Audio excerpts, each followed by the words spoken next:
Olá, boa noite! Sejam muito bem-vindos ao seu podcast favorito. Eu posso, você pode, mulher pode. Aproveita, já deixa aí seu like, sua curtidinha aí para ajudar o trabalho da amiga. Manda esse episódio para outras mulheres que precisam saber o que a gente vai falar aqui hoje, precisam se informar. Eu sempre falo que informação é ouro, é poder. Então, nós que estamos em busca de empoderamento, de conhecimento, precisamos saber, além de tudo, sobre os nossos direitos. E é sobre isso que a gente vai falar aqui hoje, sobre a questão do direito na nossa história, no nosso dia a dia e o quanto que isso é importante para nós na sociedade, uma sociedade tão patriarcal, tão machista, que insiste em nos oprimir, e nós encontramos liberdade nos nossos direitos. Eu quero também deixar aqui alguns arrobas para a gente já seguir e acompanhar. O meu arroba Raíla Santos ADV, que é o meu perfil pessoal e também profissional, onde eu coloco conteúdos sobre os nossos direitos. O arroba mulher.pod, que é o arroba do nosso podcast. O arroba da agência Caia e do estúdio Zaio, que estão produzindo esse podcast maravilhoso. Hoje é o nosso episódio 4, se eu não estou enganada, acho que é isso mesmo, já estou começando a me perder nas contas. E estamos aqui com uma convidada maravilhosa.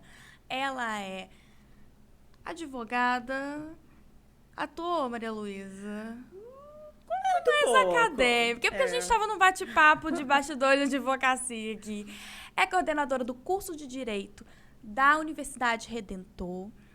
É uma pessoa maravilhosa, inteligentíssima, mulher empoderada, está em posição de poder, de liderança, que é o que eu sempre falo que nós precisamos estar nesses lugares. E eu vou deixar ela se apresentar melhor para nós. Gente, ela é tão linda, né? Tão gentil. Mas é isso, gente. Boa noite. Obrigada aí por quem está nos assistindo agora, ao vivo. Eu sou a Maria Luísa Carvalho. Estou coordenadora do curso de Direito da Uniredentor. Já tem uns 2 anos que eu assumi essa função. Sou bacharel, não advogo. Não dá tempo, a vida é bem corrida nessa função acadêmica. Só dá uns auxíliozinhos. De vez em quando, assim, né? Mas também nem posso, né? A OAB nem me permite, então nem vamos tocar nesse assunto. Mas sou mestre em Sociologia Política lá pela Universidade Estadual do Norte Fluminense, Darcy Ribeiro. Trabalhei com mulheres presas e mulheres que usavam a tornozeleira de monitoramento eletrônico de pessoas.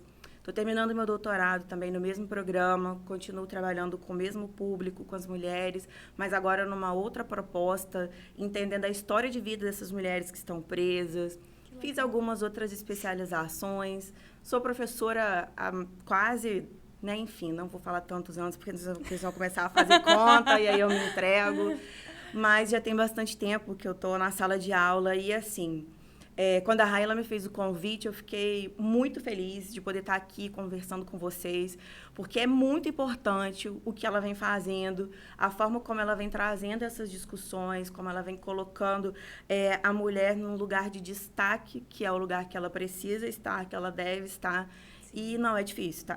É difícil, gente, não é tão fácil assumir esse lugar e estar aqui. Mas hoje a gente vai conversar sobre várias coisas, né, Raíla? Então não vou antecipar muito, não. Gente, que currículo, né?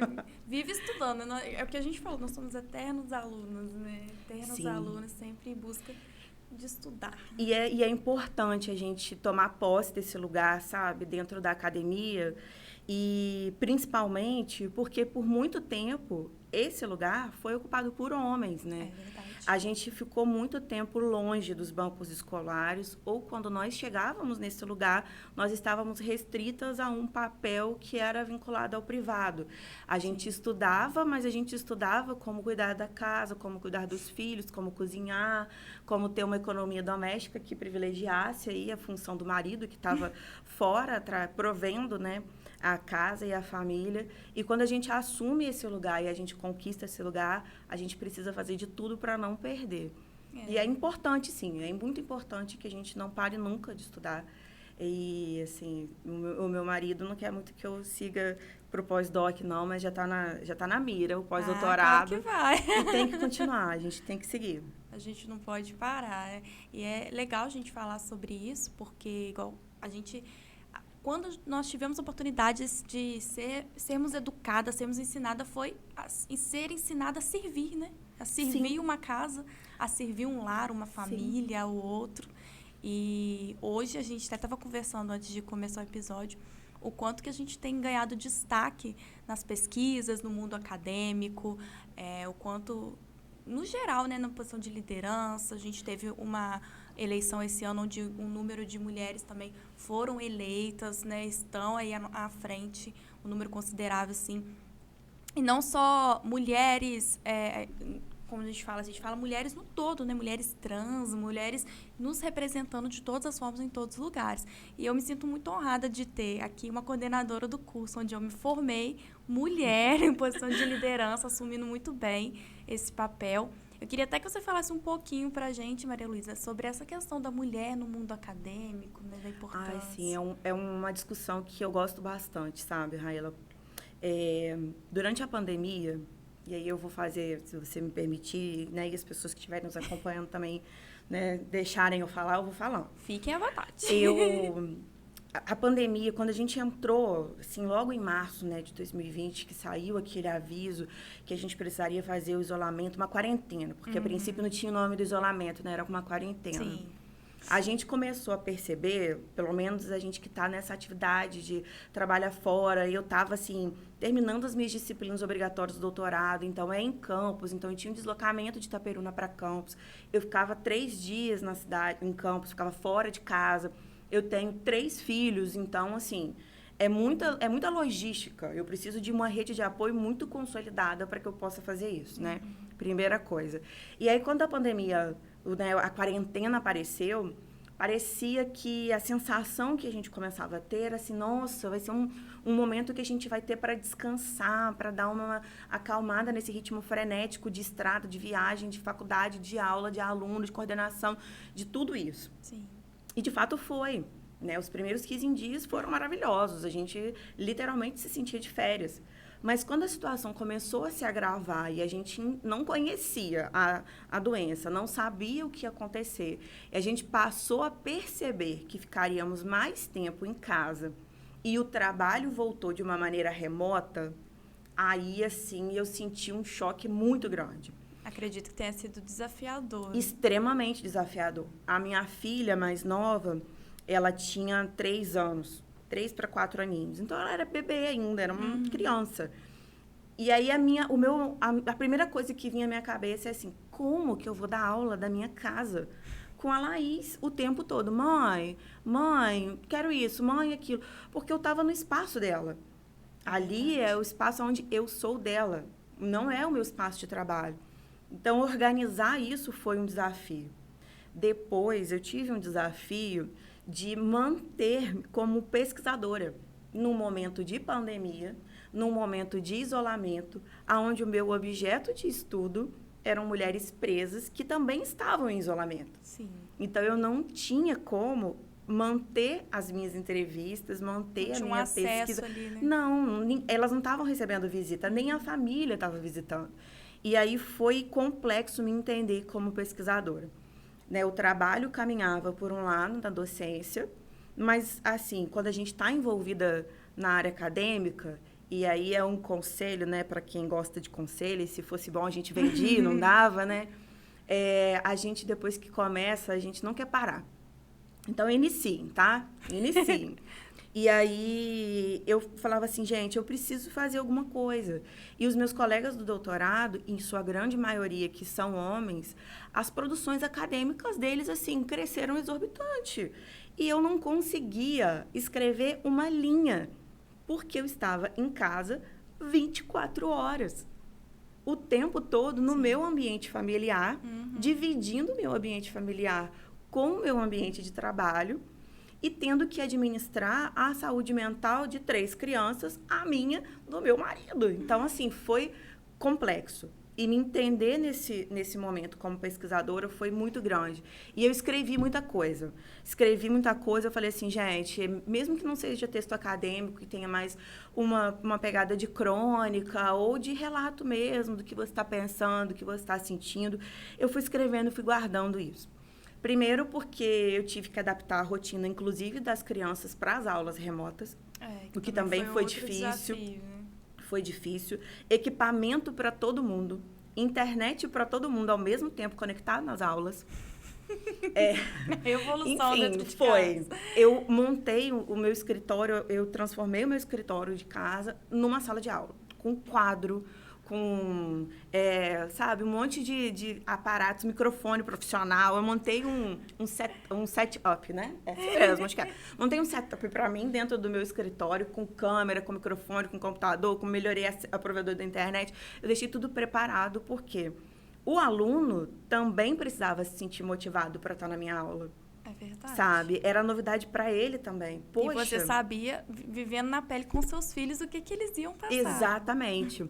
E aí eu comecei a fazer umas coisas. Gente, vocês estão vendo que eu já mudei para outro ponto, mas eu vou voltar lá, calma aí. E aí eu comecei a fazer com os alunos, eu falava assim, cara, eu preciso fazer alguma coisa. Eu não desenho um coração. O meu coração fica torto. Mas o meu filho mais velho, ele é um artista nato. Nato, assim. Ele tem um dom de desenhar e os desenhos dele parecem, assim, um retrato. Ele consegue reproduzir no desenho o reflexo dos olhos da pessoa. É impressionante. E aí eu falei assim, bem, eu vou convocar esse menino para fazer uns desenhos para mim nesse quadro. Preparei o lugar e aí a câmera no computador tinha o fundo do quadro. E todo início da aula eu falava assim, cara, a gente tá tão pesado, vou trazer música. Então, eu deixava há um tempo ainda uma música legal tocando, com um desenho no quadro, uma arte, uma mensagem positiva para os alunos. Aí depois eu chegava, começava, e no final falava um poema, uma poesia. E fui inserindo essas coisas na aula para trazer uma leveza para aquele momento. Sim. De fato, foi importante. Depois eu preparei uns mimos para os alunos. E aí, no final de cada aula, a gente tinha o momento mais esperado, que era um sorteio daquele mimo. E aí, cada semana, um aluno ganhava. Eu mandava para casa desse aluno pelo correio. Ou ele passava na minha casa para buscar, se ele fosse daqui de Itaperuna. Uhum. Se ele não fosse daqui, eu mandava para ele. E aí, eu comecei a brincar com as lives que estavam acontecendo no início da pandemia, né? Marília Mendonça, Bruno Marrone, enfim. Então, no dia da minha aula, sempre nos dias da minha aula, tinham as lives. Que a sua aula é sexta? É quinta e sexta, era quinta e sexta. Nossa, quinta e sexta. E aí eram assim 4 tempos da mesma matéria, né? E bem teórica.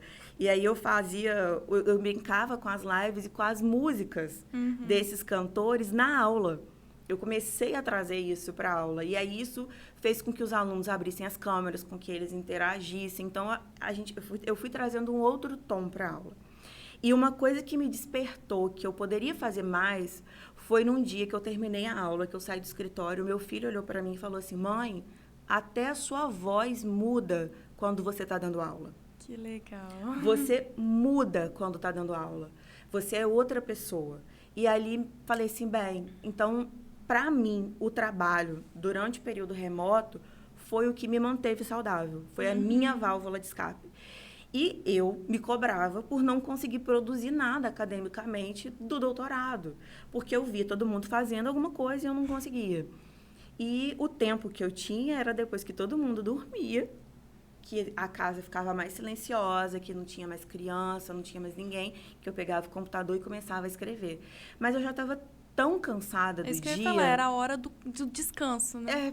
E eu não conseguia produzir academicamente, mas eu conseguia produzir um outro tipo de literatura.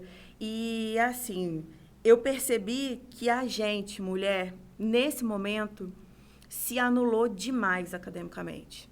Porque a gente não conseguiu ter a mesma expressividade, a mesma produção acadêmica em relação aos homens, porque nós estávamos integralmente em casa, assumindo, né, e conjugando as funções do lar, do trabalho e da academia. E as preocupações ao redor. Exatamente. Você estava no trabalho, mas preocupada com o mercado de trabalho. Estava com os filhos, mas preocupado dos filhos contrair o vírus, dos filhos estar expostos, dos filhos estar aprendendo, porque o ensino remoto para as crianças, principalmente, foi uma dificuldade. Porque você manter a criança concentrada no computador, se não for um desenho, nem sei. Nem sempre o desenho consegue isso também, né? Pois porque é difícil mesmo. E aí... eu fui convidada para participar de um evento remoto, onde eu tinha que escolher qualquer tema que eu quisesse para fazer uma apresentação, uma palestra. Foi o Congresso Internacional de História. e eu escolhi falar sobre a presença da mulher na academia durante a pandemia. E foi ali que eu percebi que, mesmo os meus textos não tendo um cunho acadêmico, eles tinham total sentido. Porque as pessoas que estavam assistindo e que interagiam comigo, elas se identificavam com as minhas situações, né? Com as situações que eu vivia. E aí consolidou, né, mais uma vez, o que a gente já sabe sobre a presença da mulher dentro da academia. Nos cursos que são vinculados às áreas das exatas, a presença feminina ela é menor do que a gente possa imaginar. É verdade. Por mais que nos últimos anos isso já tenha crescido, ainda não temos uma expressividade frente à presença masculina. A concessão de bolsas de estudo para as mulheres, ela é menor do que para os homens. E aí a pergunta que se faz é, os trabalhos das mulheres são piores do que os dos homens?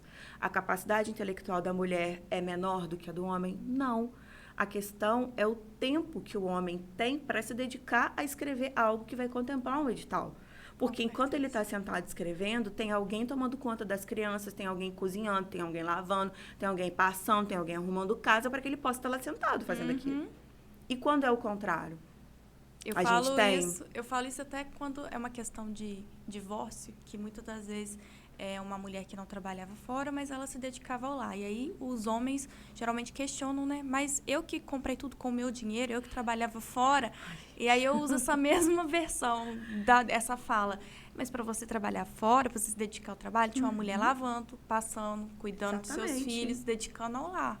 Te dando o apoio para que você pudesse estar lá fazendo isso, né? Exatamente. E, além disso, eu ainda me questionei e levantei alguns pontos de reflexão naquele momento. A maternidade. Nós ainda somos medidas pelo nosso útero, infelizmente. E não tem nada que tenha mais dono do que o útero de uma mulher. Exatamente. Né? E é impressionante porque... eu chego a me dar uma... Eu fico arrepiada mesmo, assim, literalmente. Me dá meio que uma... Não sei assim, nem qual é o sentimento. Mas nas universidades estaduais, federais, né, nas universidades públicas, e também deve acontecer nas privadas, mas vou falar da minha realidade na universidade pública, enquanto estudante da universidade pública, na pós-graduação estrito sensu, eu ouvi questões que foram, assim, assustadoras. As universidades, elas levantam bandeiras, elas levantam pautas de inclusão, de que a mulher tem que estar lá, de que ela tem que participar. Beleza, é lindo, é maravilhoso, a gente precisa ter. Mas, na realidade, como acontece? Como que funciona? Né? Os processos seletivos, para você entrar num mestrado, um avaliador de uma banca, ele não tem que te perguntar se você quer ter filho. Isso é irrelevante. Isso é completamente irrelevante. Você não está ali sendo avaliada porque se você quer ter um filho ou não quer ter um filho. Você está sendo avaliada pela sua proposta de pesquisa. Aí parte daquele mesmo raciocínio do mercado de trabalho. Exatamente. A mulher que tem filho, ela vai faltar mais porque a criança vai ficar doente, vai ter que ir ao médico, tomar vacina, não tem com quem deixar, a babá faltou, só quer a mãe. E aí, eu vou pagar ela para ela ficar em casa cuidando do filho? E as mulheres que não têm uma rede de apoio vão ficando, infelizmente, para trás cada vez mais. Não é nem só rede de apoio. A gente pode levantar as políticas públicas. Onde estão essas creches, essas escolas de tempo integral que poderiam receber essas crianças e essas mães deveriam ficar tranquilas com seus filhos nesses lugares, eles seriam cuidados, bem cuidados, alimentados, estariam, né, fisicamente saudáveis, emocionalmente saudáveis, para que ela pudesse estar inserida no mercado de trabalho. Sim. Né? E aí, aonde está isso? Acontece? De forma Enfim, alguma. Não. E aí, uma outra questão da maternidade importante. Além dos avaliadores numa banca te perguntarem se você pretende ter filho, se você quer ter filho, que, mais uma vez, é totalmente irrelevante, porque não é isso que está sendo analisado, quando você tem um filho durante um mestrado ou uma produção, uma pesquisa acadêmica com esse peso, como que acontece? Como que é? Posso dizer para você, não é bom. Não é bom. Todo mundo te julga. Nossa, mas você está no meio do mestrado, você ficou grávida? Como assim? Você é doida? E agora, a pesquisa, como é que vai ser a sua pesquisa? E essa falta de apoio, ela parte do seu orientador. Ela não está partindo de uma pessoa que está muito longe da sua realidade. Está partindo de uma pessoa que está convivendo com você praticamente durante todo o tempo da sua formação ali. E é um momento tão especial para a mulher e, ao mesmo tempo, tão frágil para você ter esse tipo de julgamento, né? eu fiquei grávida no meio do meu mestrado. Eu terminei, no dia que eu defendi a minha dissertação, a minha filha fez 2 meses de idade. E aí, deu tudo certo, passou, graças a Deus. No mesmo ano, no final do ano, eu fiz o processo seletivo para o doutorado. E eu entrei em contato, né, pedindo um apoio para minha orientadora, conversando e tudo mais. E ainda ela falou assim, não, acho que você precisaria avaliar, ver se é isso mesmo que você quer. Eu falei, não, é isso que eu quero, eu vou fazer. E aí eu fiz a prova para o doutorado. Passei na prova do doutorado, iniciei os meus estudos e tudo mais. E num determinado dia, eu precisei ir até a instituição com a minha filha, bebezinha. Era um dia que não tinha aula, era uma palestra, sabe? E assim, eu entrei no auditório com ela no colo, todo mundo parou e ficou me olhando, assim, me analisando. E eu fui entrando com ela, eu sentei na última fila, na última cadeira. Porque eu me senti constrangida de ficar na frente, né? Para mim era melhor na frente, estava mais perto da porta, se precisasse sair alguma coisa, mas eu tive que sentar lá atrás, porque eu fiquei extremamente constrangida com os olhares, porque até o palestrante parou de falar, sabe?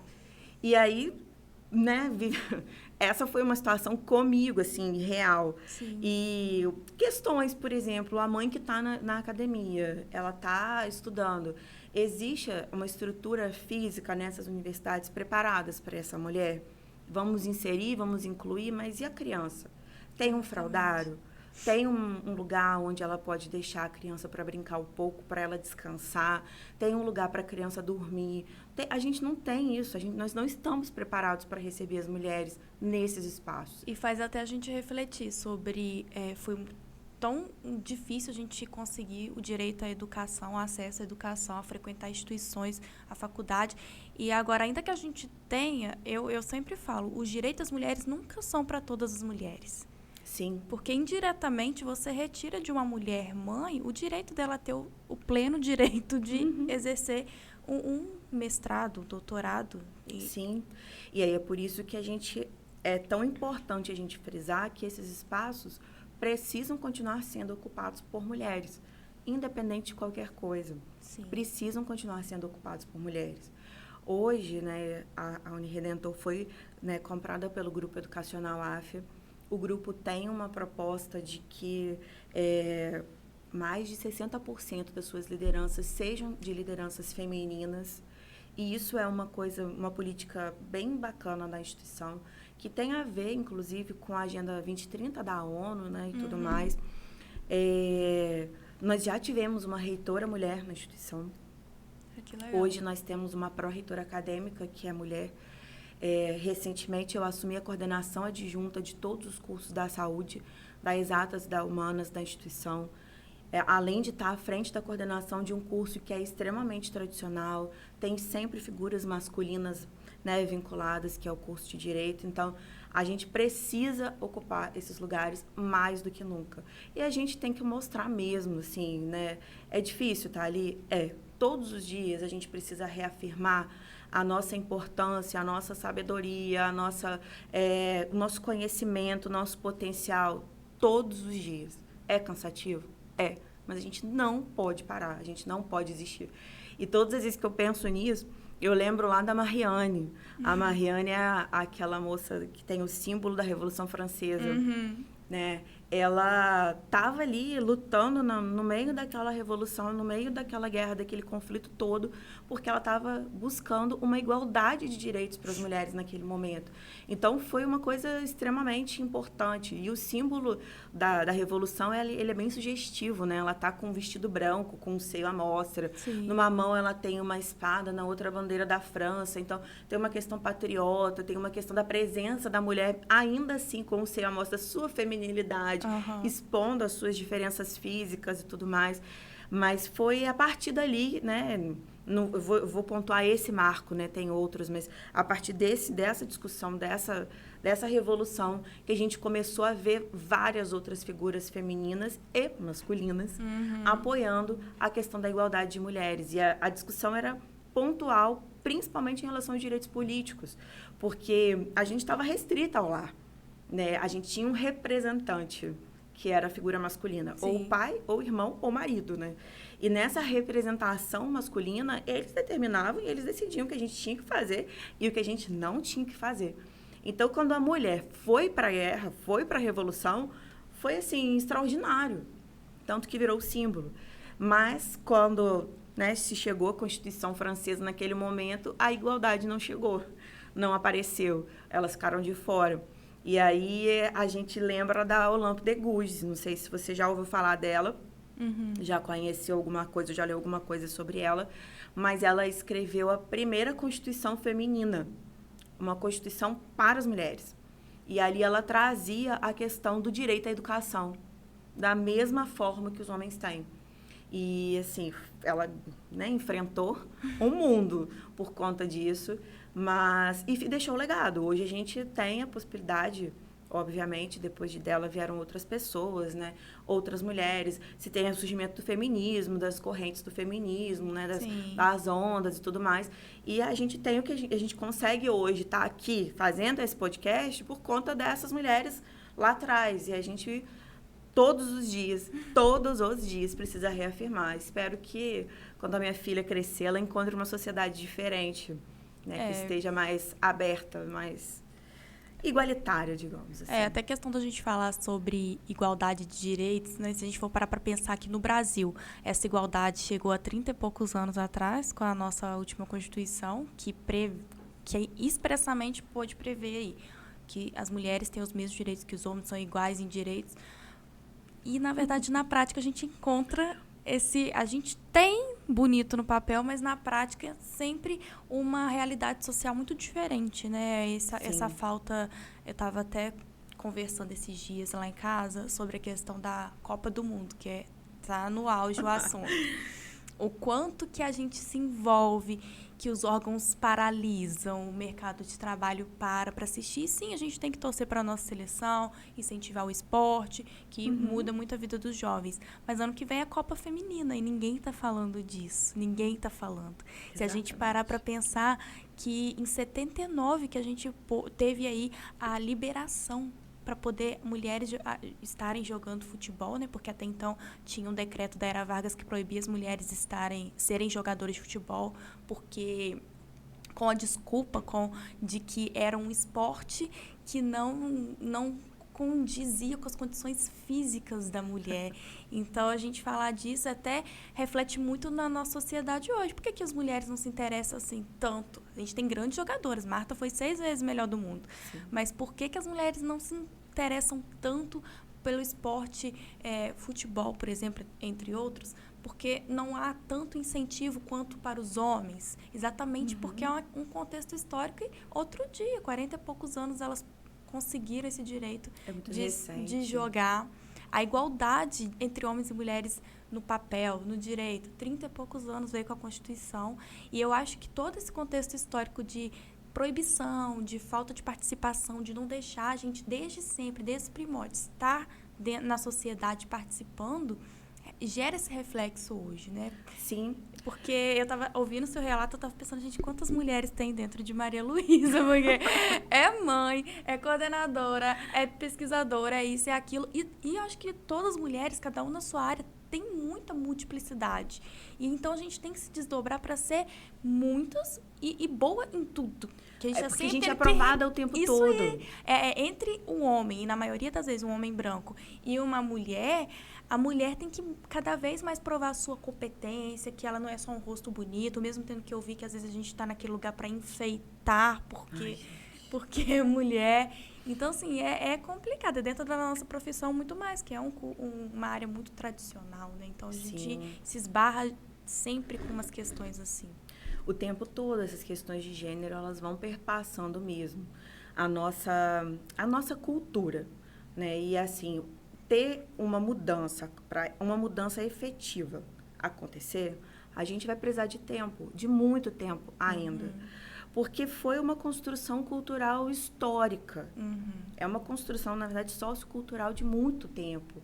A gente não vai conseguir fazer uma mudança, são paradigmas, são questões, às vezes, que estão implícitas no cotidiano das pessoas e que elas estão reproduzindo sem saber que elas estão atacando diretamente ou indiretamente, ou corroborando com questões de gênero. É verdade. Sabe? E, assim, pensar isso, trazer isso para uma realidade palpável do cotidiano e mostrar isso para as pessoas é o desafio de educadores, né, dos governantes e das pessoas, né, dos governantes que podem fazer políticas públicas, que podem alcançar a parcela mais vulnerável da sociedade, e de nós, que temos o conhecimento e que precisamos continuar difundindo fora da sala de aula. Porque uma coisa é você falar para o seu aluno dentro da sala de aula e outra coisa é você falar para um público enorme como o que a gente está fazendo agora. Então, tem pessoas de todas as classes sociais nos ouvindo. E aí, como que isso vai chegar para essa pessoa? Espero que chegue como um estímulo, como uma motivação para que ela busque algo. Não vai ser fácil? Não vai ser fácil. Não vai. Mas ela vai precisar fazer? Vai precisar fazer em algum momento, sabe? E aí, você estava falando nessas questões físicas das mulheres, dos jogos e tudo mais. Durante o doutorado, como eu faço essa pesquisa com mulheres, eu estudei muito sobre questões de gênero. Eu entendi muito sobre esse movimento do feminismo, da onde a gente do papel da história, da sociologia, do direito mesmo, das ciências jurídicas dentro de toda essa construção.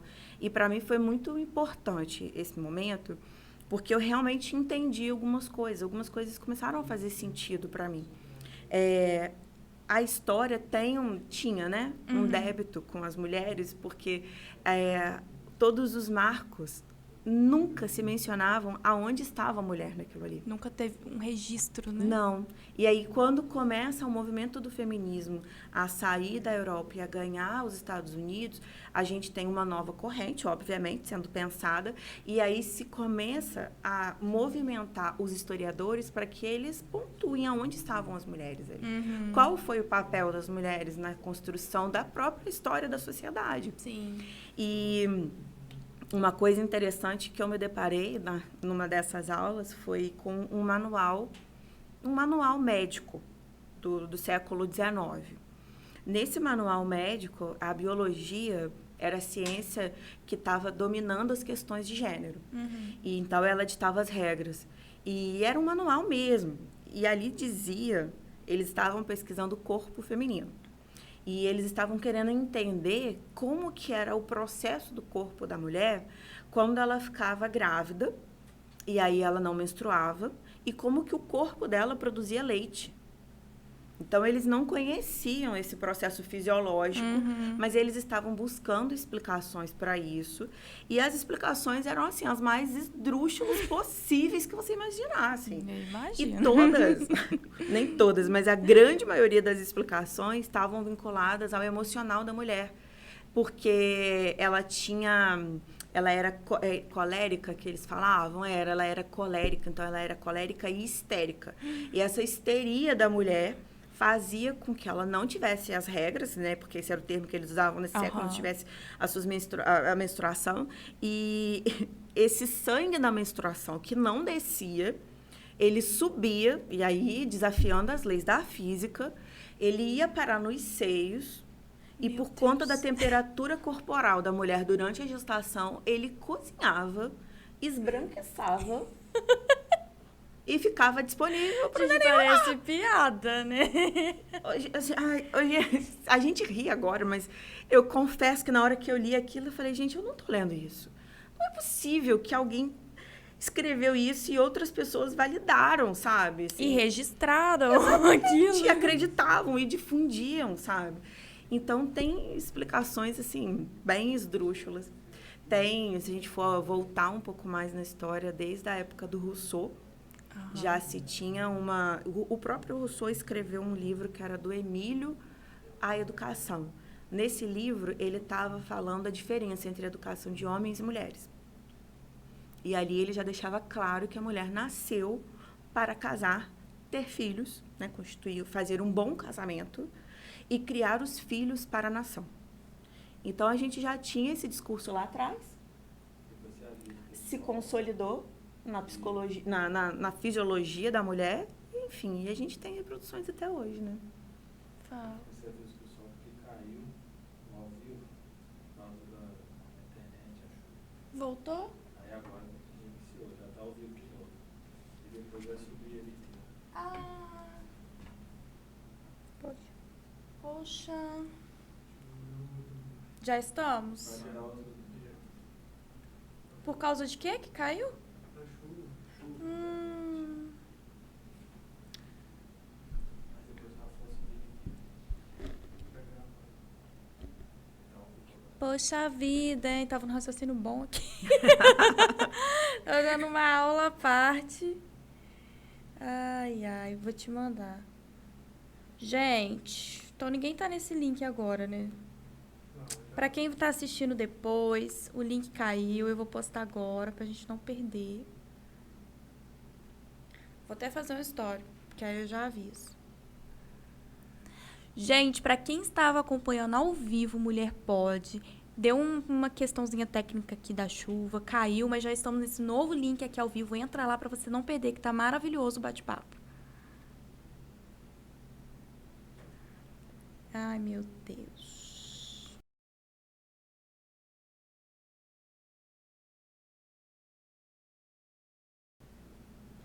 Vou até encaminhar. Vou te encaminhar, Maria Luísa, se você quiser mandar.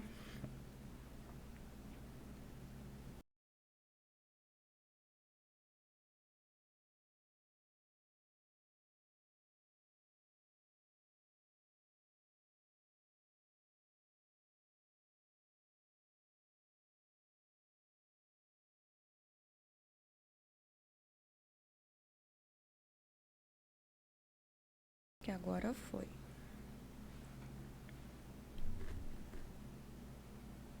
Deve estar chovendo horrores lá fora.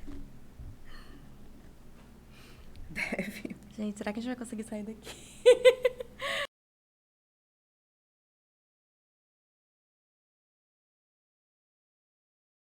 Novo link. Agora foi. Problemas técnicos do ao vivo, só para contextualizar quem for assistir depois, quem estiver entrando no novo link agora. A gente teve um probleminha por causa da chuva, mas já voltamos. E a gente vai retomar aqui os raciocínios. A gente está falando sobre os estudos do corpo da mulher, Isso, do corpo a educação. feminino. Isso aí. Isso aí. De como que isso foi, assim, né? Os posicionamentos, ainda bem, foram mudando, foram, né, se modernizando. Mas se a gente voltar a questão, Raíla, para as mulheres que estão presas, por exemplo, né? Sim. A gente vê questões de gênero relacionadas a essas mulheres o tempo todo.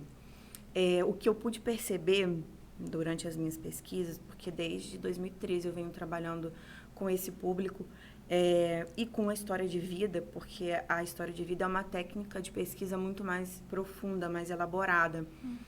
Não é uma entrevista, assim, de 1 hora, meia hora, são várias entrevistas com ela, né, com a pessoa que está cumprindo pena, a penada, e com toda a sua constelação familiar. Então, os seus pais, os seus filhos, o seu marido, os seus primos, todas as pessoas que são próximas a essa penada. Então, eu tenho um volume muito grande de informações e, assim, as conversas, elas precisam acontecer de uma maneira fluida, para que a pessoa fique à vontade para, de fato, contar a história. E é muito interessante, porque, enquanto pesquisadora, eu preciso, assim, me despir de todos os meus preconceitos mesmo. Não é de discriminação, não, de conceitos que a gente vai ouvindo ao longo da nossa criação. Porque, como a gente estava falando, né, as questões de gênero são construções socioculturais e são questões que a gente, às vezes, nem sabe ou não tem nenhum entendimento sobre isso, ou jamais imaginou sobre essa perspectiva, mas elas estão lá. Elas estão ali fazendo parte do nosso dia a dia. E aí, ouvir as histórias, num primeiro momento, me fez refletir sobre quem eu sou. Porque aquelas pessoas também são mulheres. E aí, as mesmas oportunidades que eu tive, elas tiveram. Sabe? Eu comecei a me questionar muitas coisas. E, no meio do mestrado, eu fiquei grávida. E aí, uma das minhas entrevistadas tinha acabado de ganhar neném. Estava usando uma tornozeleira de monitoramento eletrônico. Então, a questão do parto, a questão do pré-natal, a questão de ficar presa gestante, a questão de estar longe da família, tudo isso eram coisas que me deixavam muito sensibilizadas. É a sororidade, né? Se colocar Sim. no lugar da outra. Mas naquele momento, eu precisava me afastar, porque eu tinha que ter um olhar de pesquisadora para a situação que ela estava me narrando. E é muito difícil você fazer isso. Muito difícil mesmo. E aí as histórias, num primeiro momento, né, elas me pareciam assim extremamente estarrecedoras, porque era muito longe da minha realidade. Sim. E para elas era uma coisa super natural. Era como se fosse assim, acordar de manhã, levantar, escovar os dentes, pentear o cabelo, mudar a roupa e trabalhar. Era como se fosse isso.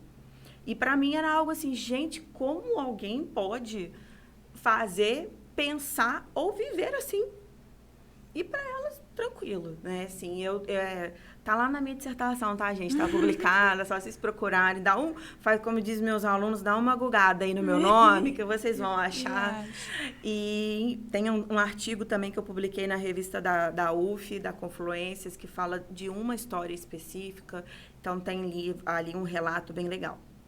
Então, acessem depois, baixem aí, façam a leitura, que é bacana. E aí, elas começavam a contar essas histórias e eu começava a refletir, né, do meu papel ali dentro disso tudo. E eu comecei a entender que eu estou numa posição privilegiada em relação a elas. E depois que eu terminei a pesquisa, né, chega um momento durante uma pesquisa acadêmica que você precisa parar e abandonar o campo, sabe? Porque quando o envolvimento começa a ficar muito emocional, você precisa sair de cena, porque esse não é o seu objetivo. E aí é a questão ética do pesquisador, né? Sim. Quando isso começa a acontecer, você precisa encerrar a pesquisa, encerrar os trabalhos com aquele entrevistado, buscar outro ou finalizar mesmo, de fato, né, chegar até o seu objetivo final. E quando eu terminei a dissertação, apresentei a dissertação com a Laís, assim, bebezinha, desesperada no corredor, querendo mamar. E o povo falando, me perguntando e querendo saber detalhe dos negócios. Eu assim, gente, tá escrito aí, lê aí, porque eu já não aguentava mais, sabe? Eu no TCC. É mais ou menos assim, sabe? Aquilo tava me deixando estressada, porque eu tava ali, gente, eu já falei isso 1000 vezes, eu escrevi, tem 100 e tantas páginas disso, escrito, relatado, esmiuçado, sabe? E a menina tá ali fora chorando, querendo mamar, eu tava já desconcentrada, e eu falava assim, gente, tá escrito aí, procura aí, lê aí. A minha orientadora olhava pra mim quase me matando, mas eu não tava aguentando mais. E aí, quando eu cheguei no doutorado, eu encontrei uma outra realidade. Não sei se eu realmente mudei e percebi a minha posição de privilégio em relação a essas mulheres, ou se, de fato, algo mudou. E é uma coisa que eu não consegui responder na pesquisa de doutorado, porque as histórias não estavam mais estarrecedoras. Quando eu ouvi as histórias, por mais que elas tivessem semelhanças, eu não ouvi, por exemplo, mazelas do cárcere, como a gente tem costume de ler nas reportagens que falam sobre o sistema penitenciário. Sim. Eu não ouvi isso. Eu não ouvi um discurso de vitimismo dessas mulheres. Eu ouvi um discurso de empoderamento. E, assim, foi muito bacana. Eu chego a ficar literalmente arrepiada com isso, porque é a descoberta da minha tese. É o fato totalmente inédito que eu trago, né? Ainda não terminei, gente, ainda não publiquei, então não posso falar muito, mas, de fato, o ponto-chave é que essas mulheres que eu encontrei presas no presídio Nisa da Silva Santos, né, em Campos, que é o único presídio feminino de toda a região dos Lagos e Norte e Noroeste Fluminense, foram histórias, assim, de mulheres que estavam buscando se inserir dentro de uma sociedade totalmente capitalista e consumista. E machista patriarcal. E aí elas buscavam essa inserção através da criminalidade. Porque a oportunidade que ela buscava de uma maneira, vamos dizer assim, correta, dentro da sociedade, ela não conseguia. E aí a forma que ela tinha de chegar num nível, ou que ela pensava que era de uma mulher privilegiada, era através do tráfico de drogas, por exemplo. Sim, até porque dependendo também do contexto onde ela cresceu, foi criada, isso é É o que uma você coisa falou natural. antes, era natural, era normal. Para muitas, inclusive, até status, né? Sim, O que a gente acha muito bom estar num cargo bom no emprego, para elas era isso. E uma coisa curiosa, que é onde eu também encontrei dentro das minhas pesquisas, é que toda a literatura que fala sobre isso, ela afirma que as mulheres que estão na criminalidade, né, que entraram nessa vida, vamos dizer assim, elas foram todas conduzidas ou motivadas por uma figura masculina. Então, tinha um pai, um irmão, um primo, um padrasto, um namorado, um marido, um amigo, que já estava envolvido e que acabava fazendo com que essas mulheres se envolvessem. E não foi esse o cenário. Não tem figura masculina por trás. Tem elas querendo comprar um celular com câmera para tirar foto e postar nas redes sociais. Elas querendo comer picanha. Elas querendo fazer luzes no cabelo. Comprar o brinco da mulher da novela. A calça de marca não sei da onde. A bolsa não sei de quê. Viajar.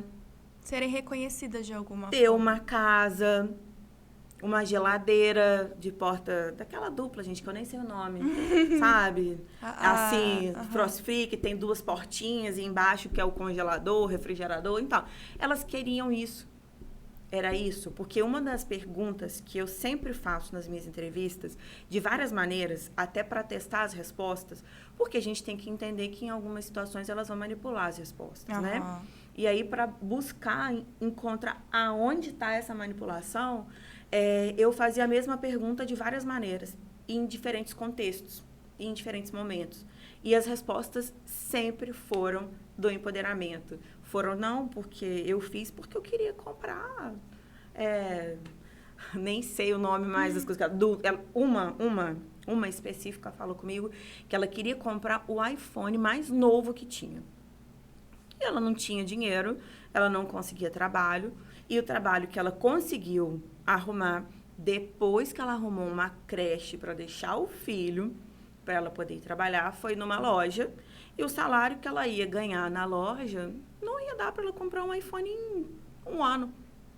Aí ela falou, quer saber? Não vou fazer isso não. Eu sabia no meu bairro onde que acontecia tudo, né, todo o movimento. Eu fui lá, encontrei alguém, conversei e falei assim, aqui, como é que eu faço para vender uns negócios aí também?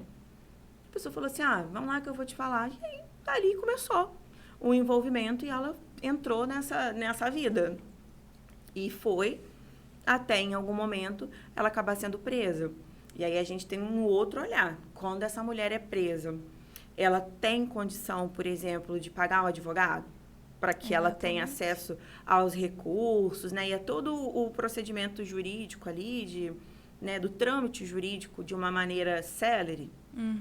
Ela vai ter alguém que vai sempre orientar e que vai estar falando com ela, porque a gente sabe que tem a justiça gratuita, que tem as defensorias que fazem isso brilhantemente, mas são muitos processos para poucos defensores. Sim, a demanda é enorme. Realmente. E aí ela vai ter esse dinheiro para pagar o advogado particular para estar ali olhando o processo dela todos os dias, né? Fazendo os movimentos recorrentes para que aquilo ande mais rápido. Quando ela é presa, né, e não querendo julgar nada, nem falar nada, mas a polícia prendeu. E aí ela vai ter a possibilidade de, enfim, tentar alguma coisa e não ser presa ali naquele momento? Não tem, ela não tem como fazer isso. Já o homem tem.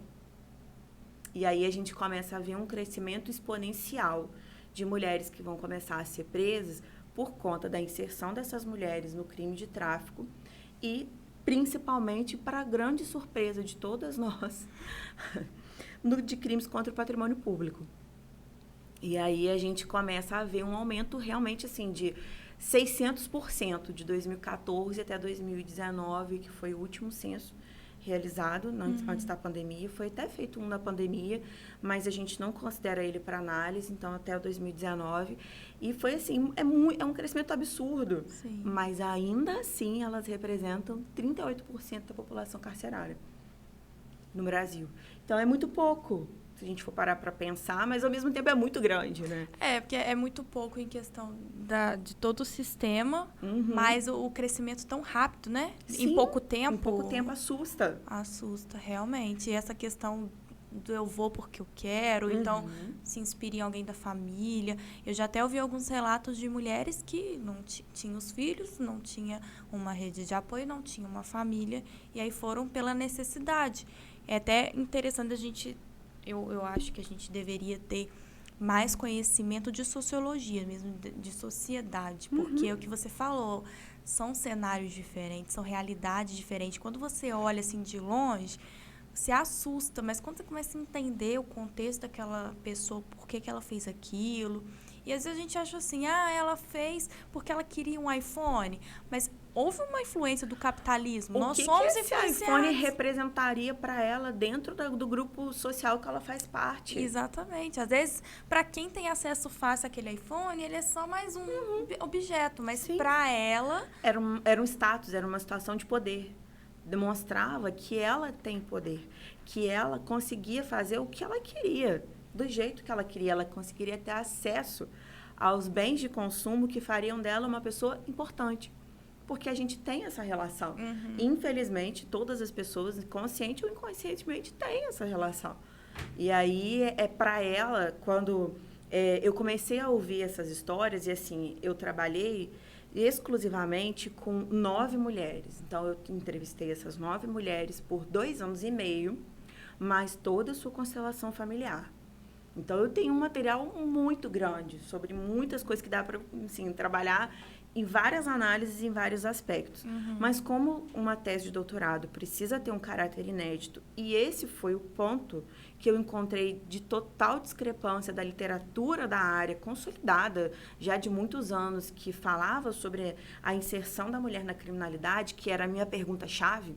Por que você resolveu fazer isso? O que te levou a cometer esse crime? Por que você foi presa? É porque às vezes a gente se questiona muito igual. A primeira coisa que passa é isso. Você vê uma mulher que trabalha numa loja de roupa, aí você olha assim, gente, mas ela tinha um emprego, pra que ela fez isso? O que levou ela a fazer isso, né? Sim. Se a gente for olhar por um outro lado, né? Alguém que cometeu um estelionato, trabalha num lugar, tem uma vida estabilizada e você jamais imaginaria que aquela pessoa tivesse, né, a necessidade ou o interesse ou a motivação para cometer aquele tipo de crime, ela faz. E aí são as realidades pessoais, né? A gente não conhece efetivamente o que acontece na vida daquela pessoa. E a gente tem o hábito, e é um hábito do ser humano, de fazer esses... que até o Goffman, que é um autor bem legal, que eu trabalhei bastante com ele, que fala sobre esse estereótipo e esse estigma que a gente acaba fazendo. Ele diz que o estigma nada mais é do que uma conceituação que a gente tem sobre outras pessoas sem, ao menos, conhecer aquelas pessoas. Então, a gente acaba julgando e colocando determinadas pessoas em determinados lugares sem, ao menos, conversar com elas só pelo fato da gente olhar para ela. E aí, a gente volta lá na questão da menina que criou o iPhone. O iPhone significava o quê para ela? Mudar de status social. E se enquadrar num outro critério, numa outra característica de estigma. É verdade. Então, a gente tem várias... e assim, né? É o assunto que eu mais amo falar das minhas pesquisas. Então, assim, tem várias colocações e vários olhares que a gente tem que a gente pode trazer para a discussão em relação a isso, né? Uma questão que eu gosto bastante também de pensar em relação às mulheres presas e, né, estou trabalhando com isso e assim, e tem relação com a questão do direito e tudo mais, é quando elas estão gestantes. Eu ia até te perguntar sobre isso. Dentro dessa pesquisa, tinham mães? Sim, tinham várias mães. Tinham várias mães. Uma das minhas entrevistadas, eu não lembro o nome que eu associei fictício a ela, porque eu não identifico nenhuma delas pelo nome mesmo. Nem pessoalmente? Nem pessoalmente. Até nos meus contatos, porque eu conversava com a grande maioria delas pelo WhatsApp, nem nos meus contatos eu tenho o nome verdadeiro delas. É só o nome que eu chamo elas na pesquisa e eu sempre converso com elas por esse nome. E essa pesquisa você ia lá presencialmente? Sim. No doutorado, eu tive ainda tenho muita dificuldade de entrada e de acesso dentro do presídio. Uhum. Existe toda uma burocracia para ter autorização para fazer visita como pesquisador. Entendi. Eu poderia usar o artifício da advocacia? Poderia, mas eu não seria pesquisadora, eu seria bacharel advogado entrando lá. Uhum. Então, eu já estaria manipulando o processo da pesquisa, né? E aí, eu não me senti confortável. Eu falei, não, eu vou até o final tentar como pesquisadora. Sim. E os processos são realmente muito burocráticos. A gente precisa entrar em contato com a Secretaria do Estado de Administração Penitenciária, precisa falar com um monte de gente, mandar um monte de documento, eu preciso responder um monte de relatórios, dizendo que eu não tenho nenhum parente preso, que eu não tenho envolvimento com ninguém que está preso. Eles fazem uma busca no meu nome, no meu CPF, no meu RG, para saber se eu tenho algum antecedente criminal, enfim. É um trabalho árduo, né? Porque dar uma carteiradinha de OAB é bem mais simples. Sim. E aí, enfim... eu tentei esse processo algumas vezes ao longo do doutorado, mas eu não tive sucesso. E aí, acabou se tornando um dado de pesquisa, né? Uhum. E para ser analisado, inclusive, por que será que eu não tive sucesso? Por que eu não consegui ter acesso ali como pesquisadora? Porque o meu acesso, ele era solicitado com equipamento de vídeo, de som, de áudio, né? Uhum. Para capturação de imagens e das entrevistas. E aí... Enfim, eu nunca tive acesso à entrada no presídio com tudo isso. E aí eu fiquei meio desesperada. Eu falei assim, gente, está passando tempo, é pouco tempo de pesquisa, eu preciso produzir alguma coisa, eu não consigo entrar no meu local de pesquisa, eu tenho que entender. E aí eu comecei a fazer uma pesquisa mais antropológica, assim, mais de observação. Todos os dias, durante a semana, em Campos, na quarta-feira, tem visita no presídio feminino. E aí eu comecei a acompanhar esses dias de visita. Ali em Campos, o presídio é na descida da ponte, né, do Ferreira Machado, ali, logo é num local... Inclusive, é uma característica do presídio feminino de Campos. Ele é totalmente diferente de qualquer outra unidade prisional. Ele está no centro da cidade. Uhum. Ele está na mesma via pública que tem um fórum, tem um hospital, que tem um shopping. Enfim, ele não tem muro. Ele é gradeado. Sabe? Ele é completamente estruturalmente, é um prédio tombado pelo patrimônio histórico. Então, assim, a gente tem características bem pontuais daquele lugar. E aí, eu comecei a ir do outro lado da rua, da avenida, da 15 de novembro, tinha um trailer que ficava ali justamente para os dias de visita, vender água, dá aquele amparo ali. Para a criança que estava ali, para uma pessoa mais idosa, até mesmo para quem não era. E aí eu comecei a chegar, assim, 6h30 da manhã, 7 horas da manhã, e ficava ali, quieta, no trailer, com o caderninho na mão, anotando absolutamente tudo que eu estava vendo, tudo que estava acontecendo, literalmente observando. Eu fiz esse trabalho de observação por 2 meses. Toda quarta-feira eu estava lá no mesmo horário e estava observando. E aí eu comecei a entender como que a fila ela é formada, como que a visita acontece, como que é a comunicação entre as pessoas que estão na fila para fazer a visita, os agentes penitenciários e as apenadas. Uhum. E aí eu comecei a entender exatamente como funcionava o que a gente chama na sociologia de vasos comunicantes. Fui observando exatamente como acontecia essa comunicação. E num determinado dia, eu me coloquei na fila para a visita, para ver o que ia acontecer. Eu falei assim, eu vou fazer um experimento aqui, eu nem sei se isso tinha técnica de pesquisa, se era metodologicamente possível, se era aceito, validado. Eu falei assim, eu vou ficar aqui na fila. Vamos ver o que vai acontecer. Quando eu cheguei na fila, todo mundo da fila olhou para mim e perguntou assim, você nunca veio aqui? Então, eles se conhecem. E ali eu comecei a entender como que alguns arranjos são feitos, como que aquela fila é importante, como que o lugar que você está na fila é importante. A fila não é grande, a fila é mínima comparada à fila de visita do presídio masculino, que as pessoas começam a chegar na madrugada. Tem gente que ganha dinheiro guardando lugar na fila, né, do presídio masculino, em Campos mesmo, né? Não estou nem muito longe, não. Ali em Campos mesmo, onde está o presídio feminino. E no feminino não tem nada disso. E as visitas, a maioria o quê? Mulheres também? Mulheres mais velhas que não são mães das presas. São tias, são amigas, são primas. Quase nunca tem os pais visitando essas pessoas. E aí é uma curiosidade que também me chamou muita atenção, né? Essa fila era composta por quem? Durante os 2 meses, foram quase 2 meses, né, que eu observei o presídio, 2 vezes que eu vi uma criança na fila. Só. E poucas vezes, foram mais do que 2, mas eu não me lembro exatamente agora quantas, que tinha um homem. Mas, basicamente, a grande maioria eram mulheres que não eram mãe das pessoas que estavam presas. Tinham mães? Tinham, mas num cenário de 30 pessoas que estavam na fila, porque era a média de pessoas, porque eu contava as pessoas, de 30 a 35 pessoas, 2 eram mães. O resto eram outros familiares. Entendi. Isso é curioso. E aí, quando eu cheguei na fila, eu me apresentei, falei e tal, não sei o quê, e disse que eu era pesquisadora. Quando eu falei que eu era pesquisadora, uma das falas que assim, até hoje eu lembro, foi que ela falou assim, isso mesmo, meu filho, você precisa falar para o mundo o que acontece aqui nesse lugar, o que essas meninas estão passando, o que elas estão pensando. Eu falei, nossa, mais uma história doída, de tristeza e tudo mais.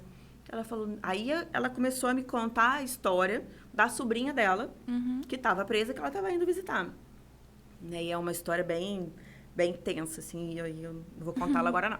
Mas ela vai estar na tese, então quem quiser conhecer tem que esperar a tese. E aí ela acabou se tornando uma das minhas entrevistadas. Então, eu comecei com a observação, visitando o presídio pelo olhar das pessoas que visitavam o presídio. Então, a minha leitura é a partir disso e da vivência dessas mulheres que estavam lá. E as mulheres gestantes, elas não ficam no presídio em Campos. Então, existe um presídio, que é uma unidade materno-familiar, que é referência no estado do Rio, que fica no complexo de Jericinó, que é o Talavera Bruce. Então, todas as mulheres gestantes que são presas são transferidas para essa unidade. Aí, e depois, como que faz? Retorna? E aí, elas ficam lá até ganhar o neném. Né, durante muito tempo, elas ganhavam os seus filhos nos hospitais públicos, algemadas pelos pés e pelas mãos. Depois, com o tempo, isso foi entendido como tortura. O mecanismo de prevenção à tortura que trabalha junto com a Defensoria foi extremamente importante para que essa prática fosse literalmente assim, chancelada como tortura mesmo. Fosse feita uma regulação que foi proibido esse tipo de tratamento para mulher presa gestante.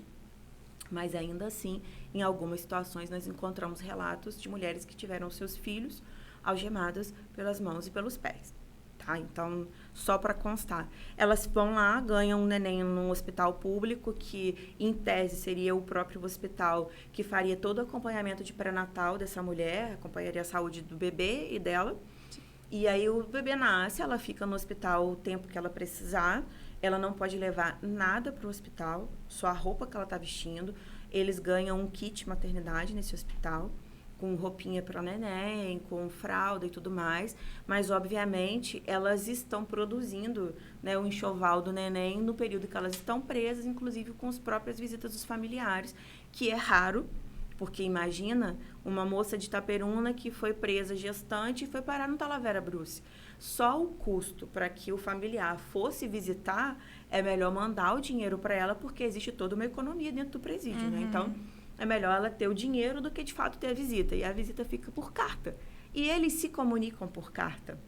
Que interessante. Na verdade, eles têm relacionamentos amorosos, assim, bem picantes e quentes por carta. E é interessante falar de relacionamento amoroso, porque a gente ouve muitos relatos de visita íntima da mulher ao homem preso.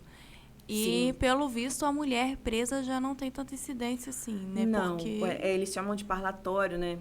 A visita íntima, na linguagem deles, é o parlatório. E, assim, no presídio feminino de Campos, tem os quartos do parlatório. Tem algumas mulheres que têm um parlatório com homens que estão presos no Dalton Crespo, que vão até lá, mas a grande maioria das visitas íntimas são mulheres que estão presas, que são transportadas pela SEAP para o Dalton Crespo nos dias de visita íntima no Dalton Crespo. E, assim, eles se conheceram por carta, em troca de carta entre os presídios. ou alguém um que mundo conhece. à parte, É né? totalmente, tem as regras próprias, é totalmente diferente. E aí, voltando lá nas mulheres gestantes, só para fechar a parte dessas mulheres, elas ganham neném, passam o tempo que precisarem lá no hospital e tal. Quando elas vão pro quarto, elas ficam com uma mão algemada na cama o tempo todo. Tem uma escolta que fica na porta do quarto também o tempo todo, enquanto ela estiver ali. E o neném fica no bercinho do lado. Chorou, ela tem que levantar com a mão algemada, pegar o neném com uma mão, trocar a fralda com uma mão. Enfim, tem que dar o jeito dela. Como se aquele guarda não fosse segurar ela se ela saísse correndo. Enfim, como se ela fosse fugir com o bebê. Acabou de parir, gente. Ela se duvidar, não consegue nem andar. E aí, né? E aí, enfim, passa por essa situação. Aí depois ela volta para o presídio. Aí nesse presídio tem uma unidade materno-familiar. Então tem um pavilhão que tem uma cela enorme, onde as mães que acabaram de ter bebê têm um bercinho para ficar com seus nenéns, com suas crianças. Elas ficam com as crianças pelo período de aleitamento materno, pelos 4 meses, né? De 4 a 6 meses. Depois, essas crianças, elas são entregues para as famílias dessa presa. Se a família não tiver interesse em ficar com essa criança vai para um lar de adoção. Nossa. E aí, a gente tem uma questão. Beleza, eu fui presa, eu cometi um crime, me arrependi, estou tentando me reencontrar, tive um filho, meu filho foi adotado. E agora? Eu quero meu filho de volta. Como é que eu faço? É bem complexo isso. Não é? É Como uma que realidade fica? muito louca. Porque aí a gente tá lidando com 2 direitos, né? O da mulher e o da criança. E, ao mesmo tempo, a criança que nasce de uma mãe que está presa, ela também está presa. É verdade, ela não tem a liberdade, porque ela vai ter que ir pro orfanato. Ela também está presa. Ela está cumprindo pena junto com a mãe. É. Sabe? Então, são relatos bem doídos, às vezes. E das mulheres que usam tornozeleira, em 2015, na época que a tornozeleira ainda era uma coisa nova, que a gente tinha no estado do Rio uma central atuante, que de fato fazia o monitoramento e tudo mais, as mulheres, a tornozeleira, ela tem 3 lacres, que não podem ser rompidos em espécie nenhuma, em hipótese nenhuma. Houve o rompimento de um lacre, automaticamente se emite um sinal na central de monitoramento. Essa central, ela entra em contato com a delegacia mais próxima da última localização do apenado. Eles são acompanhados por GPS, a localização é feita por GPS e por sinal de celular. E aí eles destacam uma diligência para ir até esse local para averiguar se a pessoa evadiu ou se realmente foi um problema no equipamento, né? E aí, como que uma mulher que está com uma tornozeleira vai entrar no hospital para ganhar um neném? Eita. Imagina os olhares das outras mulheres para ela. Porque aí a gente agora inverte, né? A gente falou até então da sociedade machista, patriarcal e de um preconceito feito por homens. Agora, as mulheres Nós também somos machistas, né? Nós temos isso Sim. enraizado. É uma construção social que enraizaram em nós, infelizmente, Sim. que a gente tem que ir desconstruindo. Mas existe E esse olhar. E a principal pergunta que eu fazia, porque assim, para todo mundo que eu encontrava, eu falava da minha pesquisa. E aí eu perguntava assim, se você estivesse num restaurante, jantando, almoçando, você e a sua família, e você se deparasse com um garçom que estivesse usando uma tornozeleira, o que você ia fazer? O que você faria, Rael? Saia justa? É complicado, né? Não é? Mas a gente tem, é natural a gente ter esse sentimento, mas a gente nunca pensa nisso, a gente só pensa quando acontece. Até você falar disso faz a gente refletir sobre a questão da inserção deles no mercado de trabalho. Exatamente. É difícil pra caramba. É muito difícil. E quando eu fazia essa pergunta, as respostas eram variadas, assim. Eu acho que eu ia levantar e ir embora. Eu falei assim, gente, mas olha, a gente tem que entender hoje que a gente vive num Estado democrático de direito. A pessoa já passou por um julgamento, ela já está cumprindo pena. Então, assim, ela está buscando, né, voltar para a vida normal. Você vai simplesmente virar as costas para ela. Quanto mais nova, eu ficava um pouco assim, tornozeleira. Aí depois a gente entra na faculdade, consegue compreender um pouco melhor. Eu também vim de um bairro periférico do interior, onde, infelizmente, a as pessoas estão à margem da sociedade, acabam se inserindo no mundo do crime, depois saem, precisam usar tornozeleira, enfim. Então, assim, na minha cabeça, não é tão assustador, assim. Mas é delicado, é impactante. Porque uma coisa você vê na rua, e depois você vê nos lugares que você fechados. frequenta. Isso aí. Sabe? E aí me torna até um pouco curioso, que você começa a questionar. Nossa, mas essa pessoa... Como que ela veio parar aqui? O que aconteceu pra ela estar usando essa tornozeleira? Ou então, que lugar é esse que aceitou essa pessoa para trabalhar aqui? Como assim ela vai me servir? Ela vai me atender, eu e a minha família. Vai internar no mesmo hospital que eu? Vai ter um filho Exatamente. aqui? Eu acabei de ter meu filho e essa mulher tá aqui. Tá aqui do meu lado. Porque, o que crime será que ela cometeu para ela estar usando isso? Boa coisa ela não fez. Porque é a primeira coisa que, né, a pessoa vai falar assim, nossa, não serve para nada. Boa coisa não fez. Tá usando tornozeleira. Todo mundo acaba tendo que pagar pelo que fez, pelo crime. Só que a gente esquece que tem ali uma mulher, um ser humano, Sim, uma que tem uma pessoa. família, que também tem filhos, né? Então, isso é um julgamento que também é uma construção social que vai implantando todos esses gatilhos na nossa cabeça, Sim. né? São os atributos, né, que a gente vai colocando em cada pessoa e que vai fazendo a gente meio que enquadrar essa pessoa numa gavetinha do nosso cérebro, assim, essa pessoa porque tá usando tornozeleira, ela é perigosa. Essa pessoa que tem o cabelo vermelho, nossa, é louca. Sabe? A gente vai começando a fazer esse tipo de atributos e vai colocando as características dessas pessoas nesses lugares. E a gente vai tendendo a fazer isso. Até o momento que a gente conversa com a pessoa, que a gente conhece a pessoa e vê a história da pessoa e entende que realmente é uma pessoa. E é difícil falar isso, sabe? É difícil porque muitas das vezes, quando a gente começa a questionar, ou não é defender, sabe? É diferente de defender. É você realmente mudar a criticidade do seu olhar. E aí, as pessoas, elas vão falar assim, então leva para casa. Ou então, assim, porque nunca aconteceu com você. Porque não foi com seu filho, não foi com seu pai, não foi com seu marido. Falei assim, gente... É muito além disso. É óbvio que se fosse comigo, eu teria um outro posicionamento, eu teria um outro entendimento. Mas ainda assim, a gente precisa tentar, em determinadas situações, se despir um pouco e deixar aqueles preconceitos que eu falei que eu tive que me libertar lá no início, para poder olhar, de fato, com um olhar mais reflexivo sobre exatamente o seu papel dentro da sociedade, o papel daquela pessoa dentro da sociedade, o quanto você pode impactar positivamente ou negativamente aquela pessoa. E aí, considerando tudo isso e olhando para a docência, é a mesma questão. A gente lida diariamente com várias pessoas. É um público completamente heterogêneo. A gente tem alunos de diversos lugares. Do curso de Direito, então. Sim, de diversos lugares, com diversas concepções, com famílias, com criações diferentes. E aí, quando você faz uma determinada abordagem de um tema ou de uma disciplina dentro de sala de aula, você realmente precisa ter cuidado. Como você vai falar, como você vai abordar. Porque para você pode não ter nada demais, mas para aquela outra pessoa pode ser algo muito, assim, sabe? Que vai machucar muito, que vai ser muito pesado, que vai doer muito. E não é todo mundo que tem essa sensibilidade, né? Sim. De refletir antes de falar. Eu acho que uma coisa que o ser humano precisa muito melhorar é esse. Eu vou pensar antes de falar. Porque o pensar, é igual você falou, questão que, porque não aconteceu com você, por isso que você pensa nisso.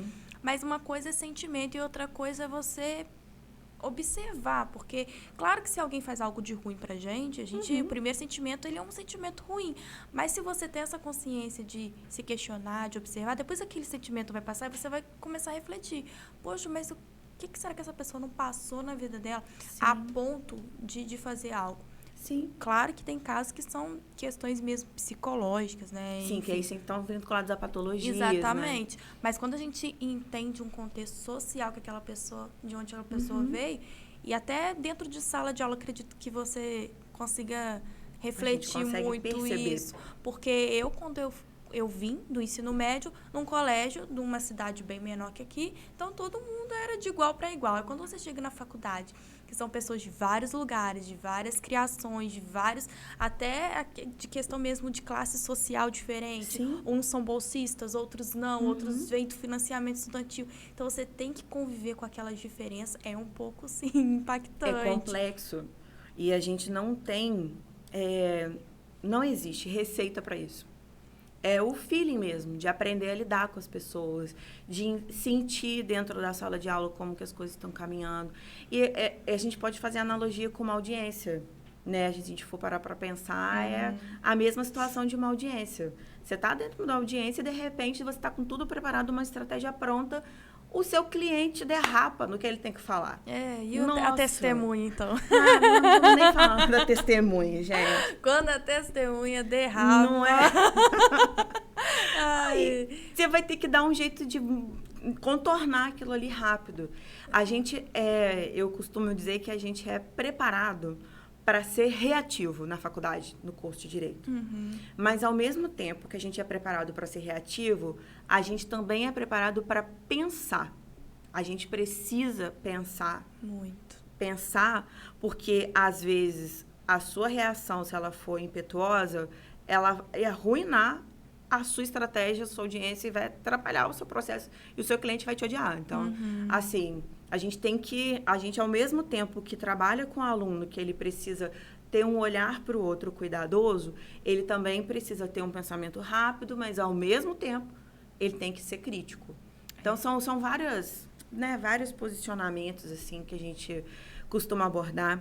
Hoje, a gente tem, dentro do curso, buscado trabalhar um olhar não tão, assim, não vou dizer focado nem fechado, mas nós somos um curso de bacharelado em Direito. Então, a gente precisa preparar essas pessoas para a advocacia, que seria o passo seguinte, né, da faculdade. O concurso é um passo seguinte? Para alguns, sim, mas para outros, não.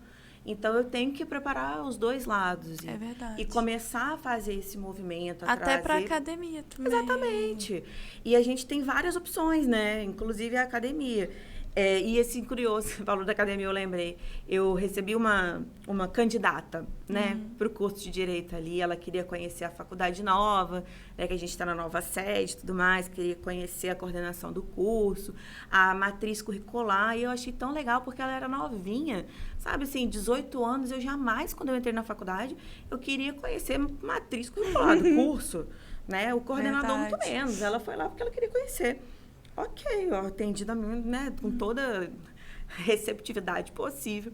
Conversei com ela e a pergunta final dela foi: eu consigo terminar o curso de Direito e ser professora?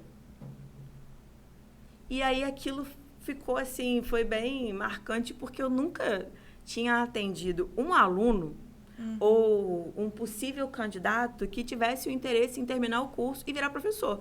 Sim. Geralmente são outras carreiras, né? E aí me ligou vários alertas, assim, porque a cabeça fica a 1000 por hora, pensando em 1000 coisas, assim, ao mesmo tempo, né? Porque a gente não para nunca. Então, são 1000 coisas pensando ao mesmo tempo. E eu falei, cara, que bacana, porque me acendeu uma... Não que eu não soubesse, mas que talvez a geração mais nova tenha esse interesse. Sim, isso me fez lembrar meu primeiro dia de aula na faculdade, que eu lembro que o professor Felipe, ele dava aula de História do Direito. E aí ele perguntou, mandou cada um se apresentar, e o que cada um queria. E aí todos os meus colegas já tinham concurso na ponta da língua. É Ministério Público, é delegado, E foi chegando minha vez, que é mais pro final da letra, que é o R, e eu fui assim, gente... O que eu vou falar? Eu comecei a ficar constrangida de falar que eu queria ser advogada, porque ninguém queria. E que eu achava o máximo que, se pudesse um dia, eu queria ser professora também. Eu lembro que eu falei, quando eu levantei assim, falei, advogada. Aí todo mundo me olhou com aquela cara, tipo, tem certeza? Tadinha, né? Mas assim, e aí ao longo da faculdade, por várias influências, cheguei até um momento a me questionar, gente, será que eu não estou perdendo tempo e porque ainda não sei qual concurso que eu quero? Que aí teve um outro momento que o professor perguntou, olha, vocês estão no 6º, 7º período, não sei, já tem que saber que concurso que vocês vão querer quando sair daqui. E eu pensei assim, gente, eu não quero, Quero fazer outra coisa. Eu quero fazer outra coisa, eu quero advogar e um dia dar aula, porque também não é fácil uma carreira acadêmica, né? Tem que passar por muita coisa. E eu fiquei assim, gente, mas realmente as gerações têm mudado um pouco o foco. Não é mais todo mundo que está com essa visão de concurso. Inclusive, eu tenho muitos amigos que formaram comigo, concurseiros, que quando eu falo que... Não estou estudando para concurso. Ah, você viu o edital? Não vi. Eu quero que abra edital, que bota servidor para trabalhar, para o processo andar, mas não quero ser entendeu? Sim. E aí as pessoas espantam, e realmente tem muito isso, né? Dessa questão também, eu acho que vem muito dessa autonomia, né? Do que a gente quer, eu quero isso e pronto, eu vou fazer isso. Ah, porque o outro falou que não vai estar certo, que não vai dar dinheiro, que não é uma carreira... Mas não importa. Quem dá dinheiro é vó, entendeu? Se a gente não batalhar, não tem condição de ficar preso ao que o outro quer. Eu não tive essa questão. Muita gente também vem de influência, igual você está falando a questão das mulheres serem inseridas no mundo do crime por outros homens. Eu vejo muitas mulheres sendo inseridas em algumas áreas do mercado de trabalho, também por causa do pai, por causa de um tio. E tem o costume de dar herança, né? Exatamente. Da herança corporativa. E eu não tive muito isso. Eu já sabia desde sempre que, eu quero direito, vai ser isso e pronto. Eu lembro só que minha mãe falou assim, é isso mesmo? Porque eu vou pagar a matrícula pra poder desistir. Não, vai ter que ser isso. Minha mãe era muito assim, 8 ou 80, vai. Aí eu falei assim, não, é isso que eu quero. E nunca tive dúvida. Só que realmente essa questão, a gente falou no início, até da educação, né? Da mulher ter acesso à educação. Eu acho que também um grande reflexo da nossa sociedade, que tem mudado, e que bom que tem mudado e evoluído, desse não interesse, talvez, pela educação, vem dessas proibições lá de trás, dessa permissão tardia, desse direito que chegou tardio. Mas, assim, ainda assim, eu percebo um número crescente das mulheres. E eu ia até te perguntar sobre essa questão das mulheres em prisão, se elas têm esse interesse pela educação, se lá tem algum trabalho sobre isso. É engraçado, porque elas têm. Mas a educação que é fornecida para elas dentro das unidades prisionais são de atividades completamente femininas, assim, né? Se a gente fosse colocar um rótulo. Né? Não que não possa ser exercida por homens, mas que culturalmente são exercidas por mulheres. Por exemplo, costura. A costura, ela vai gerar uma renda para uma mulher que acabou de sair do presídio, sabe? Não vai. E aí é onde ela vai ter a formação. Há um tempo, atualmente, no Nilsa não está tendo nenhum programa de formação, não está sendo ofertado de formação profissional. Sim. E também não está sendo ofertado nenhum projeto de educação. Eles têm um espaço com sala de aula, com cadeiras, tem uma biblioteca bem, assim, né, rudimentar, rústica, para ser mais sofisticada, rústica, mas que tem muitos livros de romance, porque elas gostam de ler. É esse tipo de literatura. Até também pelo conhecimento, exatamente. Conhecimento que tem, né? O conhecimento técnico para outras leituras dependeria de uma aula naquele lugar, com um profissional, né? De uma aula mesmo, de uma formação. E elas até demonstram interesse, mas a gente não tem programas acontecendo no momento. E aí o que acontecia há um tempo era o programa de costura, de corte de cabelo, né, de ensino técnico profissional e de garçom, de garçonete. Então, eram as 3 frentes que acontecia de formação, de capacitação para as mulheres. E aí, quando elas chegavam no extramuro, né, elas conseguiam, e tinham um convênio, alguns convênios, a pastoral também ajuda bastante nessa frente, de inserir essas mulheres no mercado de trabalho. Então, a questão do garçom foi proposital, porque era o curso que elas tinham acesso no momento em que eu estava fazendo a pesquisa da dissertação, do mestrado. E elas conseguiam trabalhar num restaurante específico em Campos, na Pelinca, que é o bairro Nobre. Sim. E aí, quando uma das meninas falou comigo assim, não, eu trabalho no restaurante tal, eu sou garçonete lá. Eu falei assim, tá, mas como que você faz? porque as pessoas devem ficar olhando.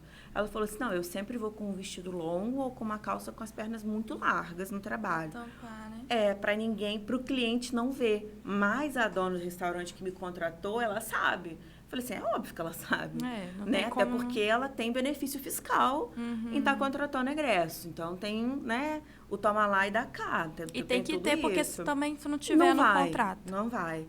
E aí era onde elas conseguiam trabalho. Mas agora, depois do período da pandemia, né, de fato, do isolamento, não que a pandemia tenha acabado, mas do isolamento, eu não tenho acompanhado se eles implementaram um outro curso ou não, porque aí agora eu estou na fase mesmo de analisar o meu material, de finalizar as análises de discurso, transcrição e tudo mais. Mas eu acredito que não tenha tido nenhuma alteração em relação a isso, até por uma questão econômica mesmo, da própria cidade, da própria economia do país, mundial e tudo do mais. Estado mesmo, né? De investir. Sim. Mas você percebia nessas pesquisas esse desejo delas? Eu Algumas queria tinham. ter uma profissão e aí não deu A maioria e acabei indo delas, para esse lado. A maioria delas relatavam que gostariam de trabalhar na área da saúde. Como técnica de enfermagem, enfermeira, era o principal foco. Porque a única, não vou dizer a única, mas uma das coisas que efetivamente funciona dentro do presídio é o atendimento médico. Entendi. Então, tem um médico, tem uma enfermeira que toda semana, 2 vezes por semana, está lá, fazendo atendimento delas. Né? São atendimentos, assim, né, paliativos, tudo mais, de uma dor de cabeça, de uma cólica, tudo tal. Mas alguma coisa mais complexa, elas são encaminhadas para o hospital. Entendi. Mas, ainda assim, tem isso lá. Então, é o que elas têm mais contato.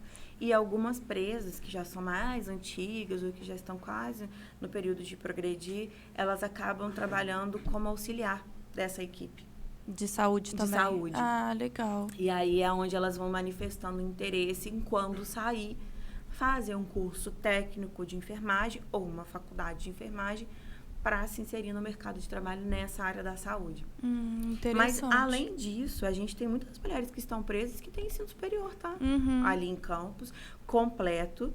Outras que não estão completo, mas que iniciaram cursos e ficaram, assim, quase finalmente para concluir, infelizmente, né? Acredito que até nessa área mais do estelionato, desses crimes mais... Contra o patrimônio público. Não, mas tem crimes também hediondos. Tem crime hediondo também, mas enfim, a maioria está vinculada a crimes contra o patrimônio e tráfico. E elas têm conhecimento, assim, dos direitos delas? As que têm ensino superior, acredito que sim, né? Que tenham uma ideia, mas as outras... Ou você acha que é muito raso, assim? Elas conhecem do processo delas. Do que elas estão vivendo ali. Do processo delas, da execução de pena delas. Isso elas conhecem. Mas não um direito contextualizado, assim, vou sair dali... Não conhece. E isso é difícil, inclusive, para os nossos alunos ter esse conhecimento mais contextualizado. E aí, quando eu falo alunos, eu não estou falando nem dos alunos específicos do direito, né? Porque a gente estava conversando antes de começar, né? Essa semana, os meus alunos de Direito Constitucional, do 2º período, eu propus para eles um trabalho que eles tinham que entrevistar alunos de outros cursos da faculdade para que a gente conhecesse o quanto eles sabem da importância e dos direitos da Constituição de 88. E aí eles tinham que se organizar, eles poderiam montar as perguntas, eles tinham que escolher como eles iam fazer isso, tinham que produzir esses dados e depois me apresentar isso num formato de infográfico e me relatando tudo o que aconteceu. E aí, assim, foi eles acharam engraçado. E eu falei, gente, não sei se é tão engraçado, mas a grande maioria dos alunos não conhece o que é a Constituição, o que diz a Constituição, qual que é a importância da Constituição. E nós estamos falando de alunos da graduação. E também, às vezes, não tem um interesse nem de ler o artigo 5º ali, que é o básico. Porque a fala, né, o relato dos alunos que aplicaram a pesquisa é o seguinte: mas eu não tenho que conhecer isso. Isso é da sua área, você que tem que conhecer isso. Isso não faz parte da minha vida. E, enfim... Não sei, eles propuseram algumas soluções que nós vamos tentar implementar, né, dentro do curso de Direito para os outros cursos ali na Redentor, Acho que a gente vai ter sucesso com as ideias que eles trouxeram e com todo o apoio que a gente né, que a gente vem recebendo da instituição e com o apoio do corpo docente para que a gente consiga efetivamente implementar algumas mudanças, trazer algumas melhorias para os alunos, para tudo, né, para a comunidade acadêmica como um todo. Acho que a gente vai ter bons resultados. Mas eles não conhecem. E aí, o que chamou a atenção não foi nem o fato deles não conhecerem, mas o fato de que depois que eles responderam a pesquisa, eles queriam saber se eles tinham acertado ou não a resposta. Então, nós já começamos um movimento. Já começamos a deixar as pessoas meio curiosas por aquele assunto, por aquele tema, aonde isso entraria na minha vida, né? Então, aí eu acho que a gente ganhou. Acho que ali a gente lucrou bastante com a proposta. E se essa realidade está aqui fora, ela com certeza se reproduz dentro das unidades prisionais, né? Infelizmente. Eu acredito que também é uma questão social histórica de o direito estar na mão de poucos que estavam em cima e que a massa não teria esse acesso ao direito exatamente para não usar contra eles, e não usar a seu favor, no caso. E sem contar que os grandes operadores do direito hoje, se nós olharmos a composição dos tribunais, são de homens. E brancos.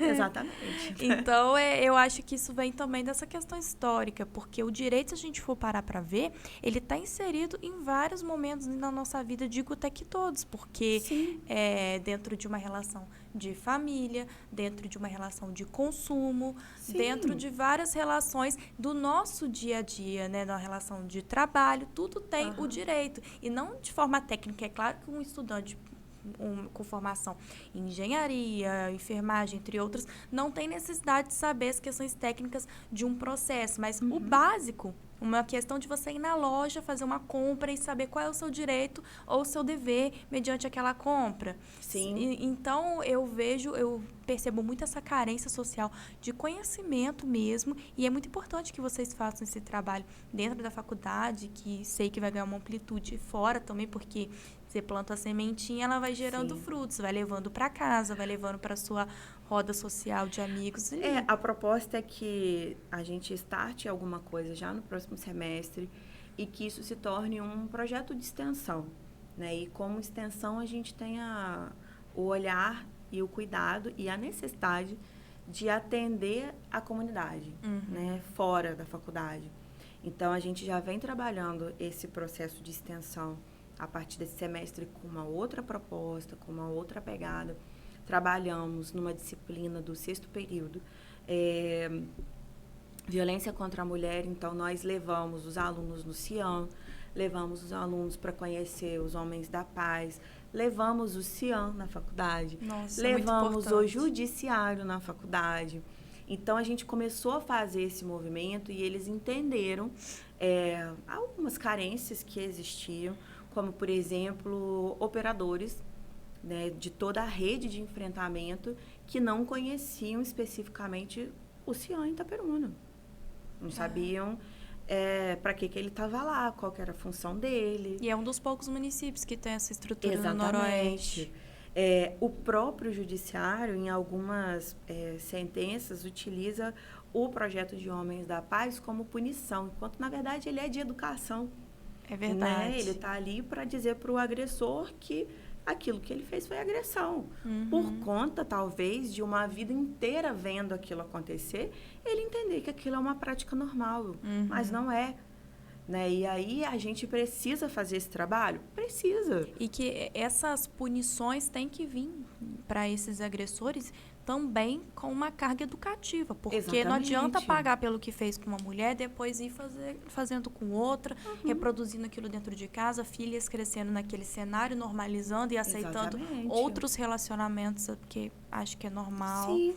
E a própria Lei Maria da Penha diz que a gente precisa ter as políticas públicas de educação do agressor. Eu trabalhei muito isso no meu TCC. E é uma coisa que quase ninguém conhece, porque não que a lei seja nova, ou que ela seja velha, ou que ela seja eficiente ou não, mas é uma questão que tem pouca discussão. E pouca efetividade também, principalmente no interior. Igual, pelo menos na época que eu fiz, aqui por perto, casa de acolhimento era só em Campos. Ainda continua sendo só em Ainda Campos. só lá. O CIAN não é uma casa de acolhimento. É só uma... Ele tá ali, como um socorro, né? Um amparo ali. É um instrumento da rede para dar um apoio e um suporte à mulher vítima de agressão. Você parar para pensar que o Noroeste Fluminense não tem uma DEAN, Não tem. que é uma delegacia especializada. E Como carece realmente muito. deve ter, não tem. Acho que tem um núcleo, né? Mas a DEAN mesmo, acho que só em Campos também, que tem. que é o mais perto. Mas ainda assim, não tem toda a estrutura preparada e específica e própria de uma DEAN como deve ser. Porque eu lembro que na época, pelas minhas pesquisas, era uma diferença gritante de número de municípios brasileiros para o número de DEAN que tinha. Era tipo 100 e poucas DEANs. Não atende. Para uma região de municípios. Então, E a gente tem visto tantos casos de violência contra a mulher ultimamente, assim, é absurdo. Absurdo. O crescimento. Eu não sei se está sendo mais falado, se as mulheres estão ganhando mais voz a partir também das informações que elas têm tido e da identificação, de fato, que é violência. Me faz até lembrar de um evento que teve o SIC na Redentor, que eu até Sim. palestrei sobre isso. Sim. E quando eu falei sobre os tipos de violência, um aluno falou, olha, tá acontecendo uma violência no quintal da minha casa, parece que tinha algum vizinho que morava perto, e eu só consegui perceber que a violência agora na Depois que você palestra, falou. porque tem vários tipos de violência que a gente não consegue identificar. Inclusive o CNJ, né, desde a semana passada, está numa campanha de 21 dias pela erradicação da violência contra a mulher, Sim. da violência doméstica, né, contra a mulher. E aí é curioso, assim, me deixa curiosa. E me pergunto todos os dias, será que a gente vai encontrar uma solução para isso? Será que vai ter um fim isso? Volto a dizer que talvez esse fim ou a redução aconteça quando nós conseguirmos, de fato, mudar os paradigmas, quebrar esse ciclo dessa construção que há muito tempo acontece dentro da sociedade brasileira. Sim. Se a gente for parar para olhar, é desde o descobrimento do Brasil. Desde sempre, exatamente. As mulheres foram violadas e violentadas sempre, continuam sendo, e sim, é o que eu falo. É muito importante a gente denunciar, sim. É muito importante ter leis de proteção, sim. Mas se não houver uma desconstrução social e uma reconstrução, é complicado. Vai ser dar murro em ponta de faca e lutar incessantemente todos os dias para salvar literalmente a vida de mulheres. Eu falo porque eu sou advogada voluntária no Justiceiras, que é uma ONG também que atende. A gente atende virtualmente. E são coisas que a gente recebe que a gente fica assim, não é possível que essa mulher tá viva dentro disso. Exatamente. E a gente está falando, provavelmente você está falando de mulheres de uma classe mais baixa. Sim. Imagina quando a gente escalona isso para cima, né? Que vai aumentando o poder e o status. Sim, a ameaça é muito maior. Exatamente. Para que ela continue em silêncio. E aí usa os filhos, enfim.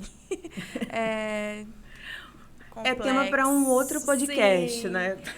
Mas acho que foi isso, Maria Luísa. Acho que a gente conseguiu abordar bastante, fazendo uma leitura desde o início até agora do nosso assunto. A gente trilhou essa questão do direito da mulher, dessa construção histórico-social, do seu projeto de pesquisa. Já estou doida para ver. Vou ver a do mestrado e o doutorado, que é uma continuidade, né? É uma continuidade, pouco, sim. Eu só não abordo a questão da tornozeleira, mas continuo trabalhando com as mulheres A pegada do egressas. assunto é o mesmo. Também convido vocês para... Como é que é? Dar o Google? Faz uma googada no meu Faz nome. uma googada aí. Eu vou pegar o link. Tem link, assim? Tem, tá no repositório da UENF, né, no site da UENF, quando vocês entrarem e acessarem, procurando o programa de pós-graduação de Sociologia Política, dentro do repositório, só digitando meu nome já aparece o trabalho, já aparece a vou dissertação procurar. inteira. Se você tiver, me manda o link. Te mando o link. Que aí eu posto no Instagram. Tá, te mando o link do artigo também, que é Isso. mais reduzido, e que faz assim, tem a mesma linha de discussão, porque é uma Então. produção da tese. Perfeito. Ó, vou deixar no story lá do Instagram do Mulher Pode, para vocês verem. Vai ser sucesso, tenho certeza. Quero te agradecer. Estou muito honrada de te receber aqui. Foi um Imagina. prazer. Que delícia de assunto. Eu ficaria aqui a noite inteira. A chuva caindo lá fora e a gente aqui falando toda a vida. Mas foi uma delícia. Amei. Acho que a gente precisa, sim, falar da mulher como um todo, mas também das mulheres que às vezes passam invisíveis pela sociedade, né? Que as Sim. pessoas não se atentam e ter esse olhar de observadora, de pesquisadora é importante. Às vezes a gente quer falar sobre tanta coisa que tá todo mundo já falando e essas vão ficando um pouquinho de lado. A gente precisa também trazer as mulheres que estão à margem da sociedade para um campo de destaque, para entender o que que se passa, né? O que acontece, o que levou elas a esse lugar. E o que a gente pode fazer para que elas saiam dessa situação? Isso aí, para sempre né? melhorar. Pra, de fato, chegarmos à igualdade de direito, que é o que a gente vem buscando desde a Marianne, da Revolução Francesa, né? Sim, eu vou só te fazer umas perguntinhas finais, que é de praxe aqui, bem bate-bola. Já estava esquecendo, já ia encerrar sem falar. Bem tranquila, hein? Ai, meu Deus. Raíla, psicóloga. Vamos lá. Eu adoro comer, gente. Ai, eu adoro também. Comer. Quem não gosta? Eu tenho medo de ficar sozinha. Eu odeio ficar sozinha. Por isso que eu tenho 3 filhos, gente. Por isso que a minha casa tá sempre cheia de gente. É por uma isso. coisa que você não fica sozinha. Não, em momento nenhum. Aí chega na faculdade, aquela um monte de gente. Eu confesso que eu amo aquele movimento de ai, Maria, preciso disso. Maria, vem aqui. Maria, pelo amor de Deus. Adoro esse movimento. O dia que não tem nada, gente, que tá calma e fala assim, ai, não. Vamos fazer alguma coisa, gente. Faz alguma coisa pra eu poder fazer, resolver, conversar. Ai. A minha maior esperança é que eu tenha saúde, vida, para ver todos os meus filhos bem e vivendo numa sociedade mais justa, igualitária e tranquila, né? A idade dos seus filhos, quais são? Fiquei curiosa. Então, você vai fazer eu falar isso já? Tá bom. Então, eu tenho um filho que tem 24 anos. Esse filho é um filho que eu conheci quando ele tinha 6 anos. Ele é filho do primeiro casamento do meu marido. Mas é meu filho, porque segunda-feira nós fizemos 18 anos de casados. Então, não deixa de ser meu filho. É o Caio, que tem 24 anos. É o artista da família. Tem o Vitor, que tem 13 anos, e tem a Laís, que tem 6. Então, eu tenho todas as etapas. Você está vivendo todas as gerações ao mesmo tempo. Todos os desafios ao mesmo tempo. Ai, que delícia, né? Imagina, a maternidade ali. Ativa. Quando você acaba uma fase, vem a outra. Respeito muito. Eu respeito muito todas as mulheres que se permitem se arriscar e viver de fato o que elas têm vontade de viver e conquistar os lugares de poder mesmo, de estarem ali como exemplos. É o que eu mais admiro, assim. E você não me perguntou, mas eu ainda vou responder complementando a Raíla, psicóloga. O que eu desejo é que a gente tenha cada vez mais mulheres nesse lugar e que eu seja uma dessas mulheres de inspiração para outras mulheres. Já é, pelo menos pra mim. Ai, que linda, obrigada. E uma palavra que te define pra gente fechar? Ai, gente, eu acho que eu sou meio faladeira. Eu gosto, não sei, nunca pensei nisso. Uma palavra que te define? Não, nunca pensei. Não sei, talvez eu vou lembrar do amor da minha vida, gente. Porque o meu marido é o amor da minha vida. Eu acho que eu falei nele aqui umas 5 vezes, né? Eu sou completamente apaixonada por ele ainda depois de 18 anos. Leveza. Ele me lembra todos os dias. Você é a pessoa mais leve que eu já conheci na vida. Então, acho que é a palavra que me define, é leveza. Seu marido tem razão. Eu sinto a mesma energia, leveza. Ai, que bom. Então é isso. Obrigada mais uma vez. Eu que agradeço. Foi super legal. Eu também ficaria aqui a noite inteira falando sobre isso. Com certeza. Parabéns pelo trabalho que você vem desenvolvendo. Obrigada. Parabéns pelo posicionamento, pelo engajamento que você vem trazendo de outras mulheres. Você já é inspiração para muita gente, né? A sua participação no curso como egressa, ela tem tido assim repercussão absurda. Todos os dias, Raíla, todos os dias, alguém me fala das suas palestras, da sua palestra específica na faculdade, do seu Instagram, do quanto você vem ganhando espaço e destaque. Então, parabéns. Continua nessa frente, nesse caminho. E, assim, a Uniredentor está de portas abertas para você. Eu estou aqui para o que você precisar. né? E, enfim, acho que a gente tem muito a contribuir aí com muita gente. Que Com você certeza. continue, tá? E Obrigada. obrigada. Obrigada. Ai, meu Deus, sou a Maria Luísa pra fechar esse episódio desse jeito. Gente, obrigada quem ficou aí. A gente teve um pequeno cortezinho técnico no meio, mas deu tudo certo. Foi muito bom, muito necessário esse episódio. Tenho certeza que Maria Luísa vai voltar outras vezes pra fazer outros episódios, porque assunto não falta. Ô, gente, eu gosto de falar, gente, né? Obrigada a vocês que ficaram aqui com a gente. Um beijão e até próxima semana, que a gente inicia um novo mês, final de ano aí, a gente tem uns perrengues com a maternidade solo, então vem um assunto interessante aí pras mamães. Próximo convidado também é advogado, mas não vou ficar dando muito spoiler, porque eu espero vocês aqui ao vivo. No domingo eu falo pra vocês sobre o próximo episódio. Um beijão, uma boa noite pra todo mundo.